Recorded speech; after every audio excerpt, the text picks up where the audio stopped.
पर्व न्यूज। आरंभ एका नव्या पर्वाचा।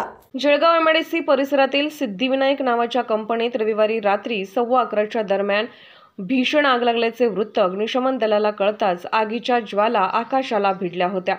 अग्निशमन दलाच्या जवानांनी तात्काळ तेथे पोहोचल्यानंतर आगीवर नियंत्रण मिळवण्याचा प्रयत्न करण्यात आला आणि बऱ्याच प्रयत्नानंतर आग आटोक्यात आणण्यात आली। आजही ती पूर्णपणे विझलेली नाही, कारण आज ती एका मॅटच्या कंपनीत होते। आगीची माहिती मिळताच एसडीपीओ संदीप गावित यांनी घटनास्थळी पोहोचून नागरिकांना आगीपासून दूर राहण्याच्या सूचना दिल्या व तेथे अडकलेल्या कर्मचाऱ्यांना बाहेर काढण्यास मदत केली। एमआयडीसी पोलीस ठाण्याचे अधिकारी संदीप पाटील आदी उपस्थित होते।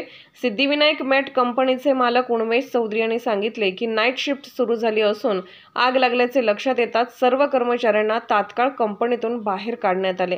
ही चांगली बाब आहे। कंपनी आणि आज ते केमिकल कंपनीपर्यंत पोहोचले नाही, अन्यथा मोठी आग लागली असती। एमआयडीसीमध्ये याआधीही या अशा आगीच्या घटना अनेक वेळा घडल्या असून त्यात अनेकांचा मृत्यूही झाला आहे। एमआयडीसीच्या अधिकाऱ्यांना या सर्व गोष्टींशी काही देणं घेणं नसून त्यामुळेच या सर्व कंपन्यांच्या अग्निशमन यंत्रणेची चौकशीही केली जात नाही की या घटनेनंतर अधिकारी काय कारवाई करतात हे पाहणे बाकी आहे। आरंभ पर्व न्यूजकरिता प्रतिनिधी पंकज तायडे, जळगाव।